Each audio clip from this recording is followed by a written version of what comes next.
Bismillahirrahmanirrahim. Assalamualaikum warahmatullahi wabarakatuh. Perkenalkan, nama saya Wahdan Al-Haq Koji Malik dengan nomor NIM 12070202083. Di sini saya akan memaparkan materi mengenai spesies jamur yang ditemukan di dalam gua dengan mata kuliah yang bersangkutan yaitu ekologi gua, dan kepada yang terhormat dosen pengampu yaitu Bapak Isma Dewi Kurniawan MSc, saya ucapkan terima kasih atas bimbingannya. Baik, kita ke slide selanjutnya. Di sini yang pertama, ada jurnal yang menjadi acuan saya dalam penyampaian materi kali ini.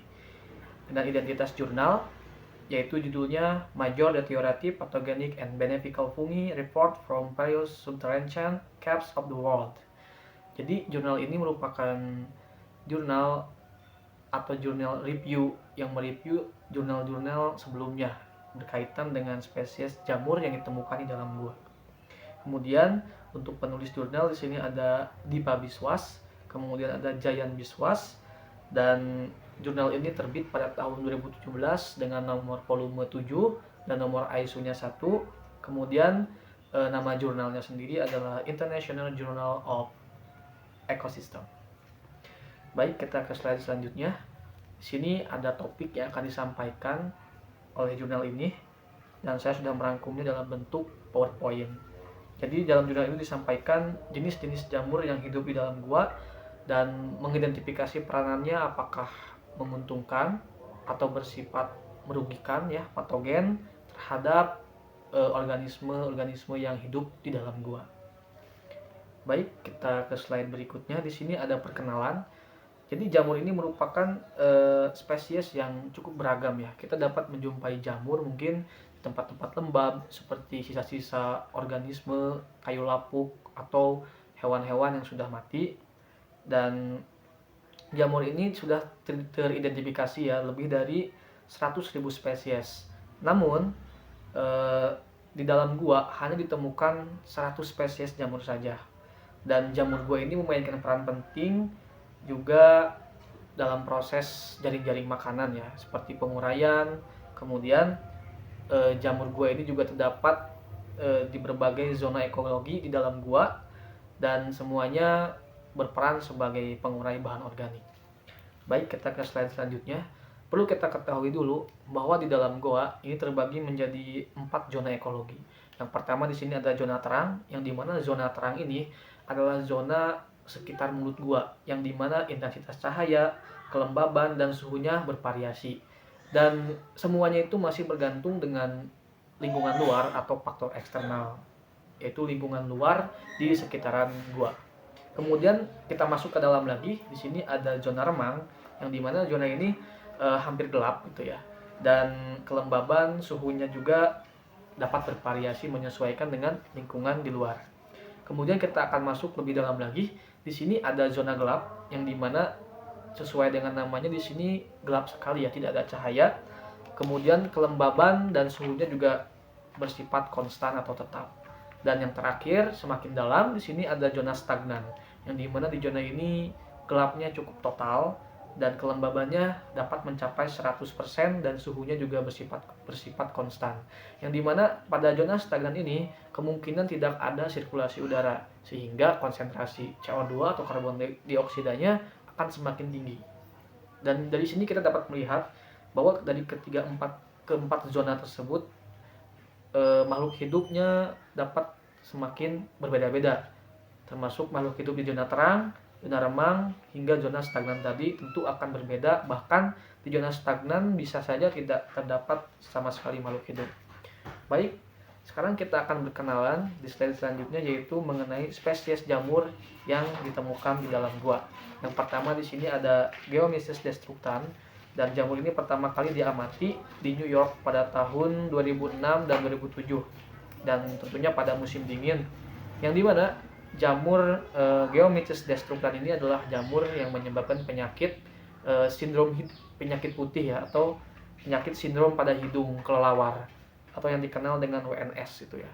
Jadi jamur ini menyerang bagian moncong depan kelelawar, kemudian akan menyerang kelelawar tersebut pada musim dingin ketika kelelawar sedang melakukan hibernasi gitu ya.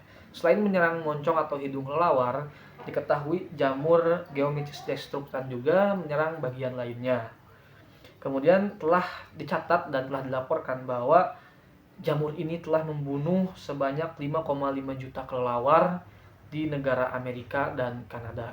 Dan ini adalah jumlah yang tidak sedikit ya, cukup banyak sekali. Lalu di slide selanjutnya, di sini ada jamur Saprolegnia. Dan ini dapat kita lihat, ini adalah jamur yang hidup di air itu ya. Dan di luar gua kita akan menjumpai jamur ini menyerang pada ikan gitu ya, ikan air tawar. Kemudian sementara itu di dalam gua jamur Saprolegnia ini menyerang spesies Proteus anguinus atau yang kita kenal dengan salamander gua. Jadi salamander ini hanya hidup di gua dan ini adalah salah satu organisme yang terinfeksi jamur tersebut. Menurut laporan, jamur tersebut hampir terdapat di seluruh perairan air tawar itu ya. Namun belum bisa dipastikan kalau jamur ini juga ikut masuk ke dalam perairan bawah tanah atau perairan di dalam gua. Selanjutnya di sini ada jamur Paecilomyces spinosus dan jamur Cordyceps spp. Jadi jamur ini tergolong ke dalam jamur entomopatogen. Kenapa disebut entomopatogen? Karena sejatinya jamur ini adalah parasit bagi serangga-serangga gua. Ketika serangga tersebut berhibernasi, maka kemungkinan serangga tersebut dapat terinfeksi oleh jamur ini. Dan telah dilaporkan bahwa kedua jamur ini telah menyerang dua spesies ngengat gua. Yang pertama di sini ada spesies Libethrix scoliopteryx dan ini diinfeksi oleh jamur Paecilomyces spinosus, dan kemudian ada ngengat Triphosa dubitata dan ini terinfeksi oleh jamur Cordyceps spp. Baik, kita ke slide selanjutnya, masih dengan jamur entomopatogen. Di sini ada jamur Beauparia spp, yang dimana jamur ini diketahui dapat masuk ke dalam gua karena dibawa oleh spesies Metaopalis atau laba-laba gua. Namun status patogenik dari jamur ini masih menjadi kontroversial.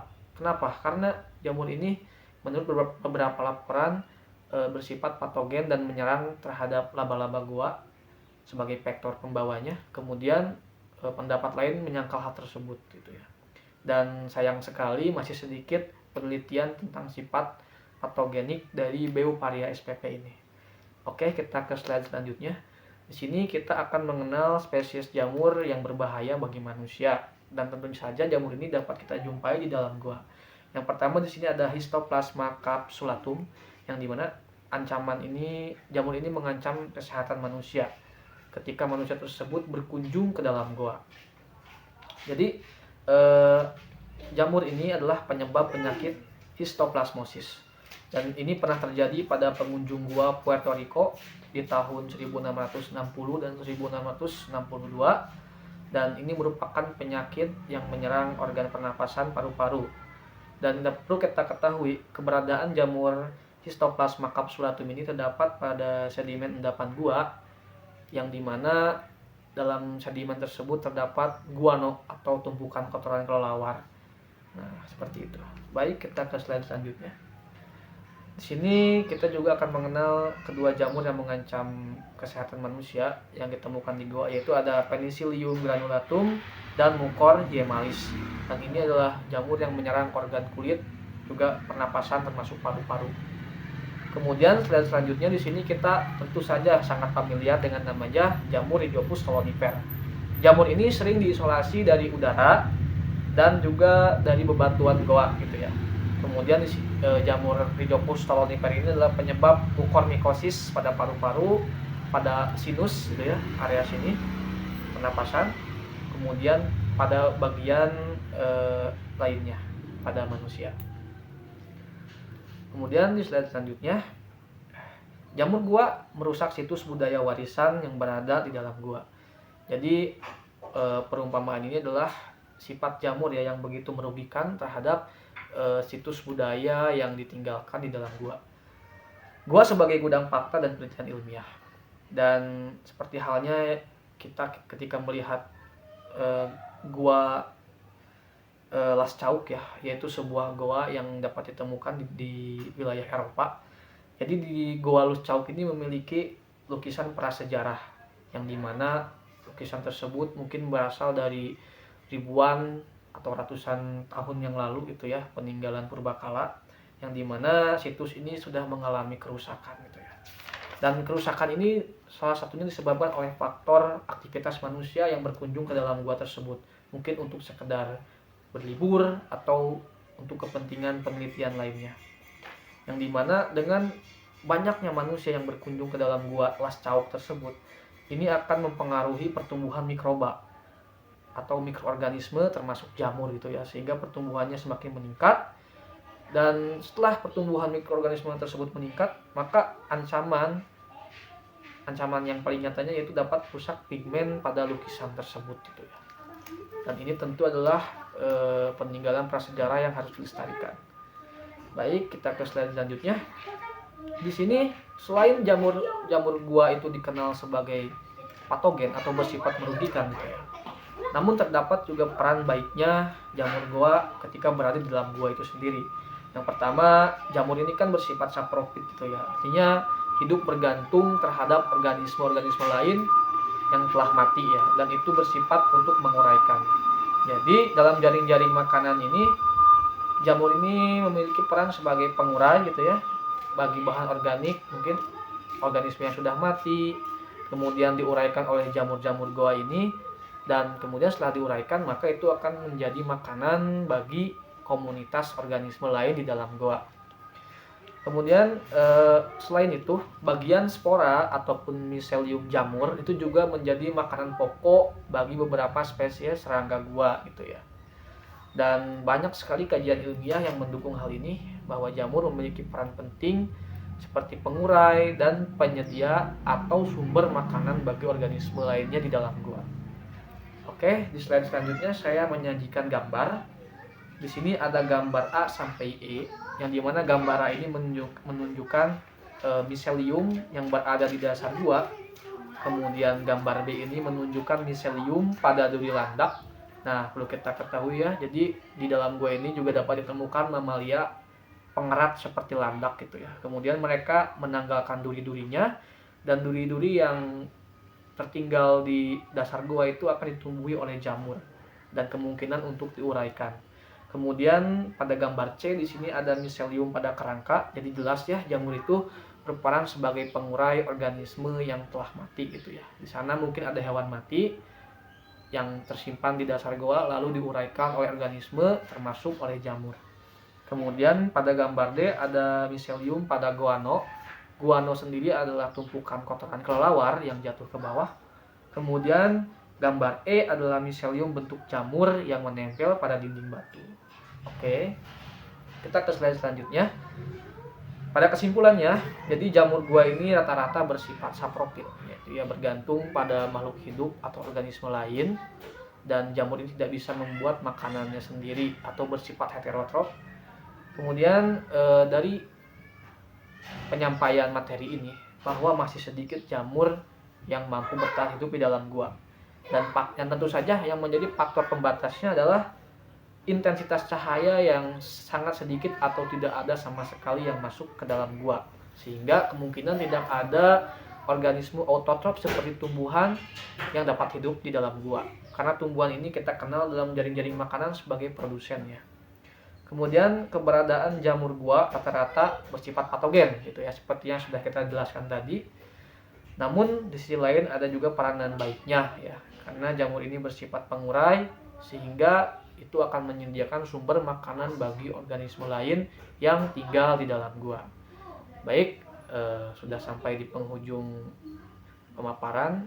Jadi mudah-mudahan apa yang bisa saya sampaikan pada materi kali ini dapat bermanfaat, dan untuk kurang lebihnya atau kesalahan kata saya ucapkan mohon maaf. Terima kasih atas perhatiannya. Saya pamit undur diri. Wabillahi taufiq wal hidayah. Wassalamualaikum warahmatullahi wabarakatuh.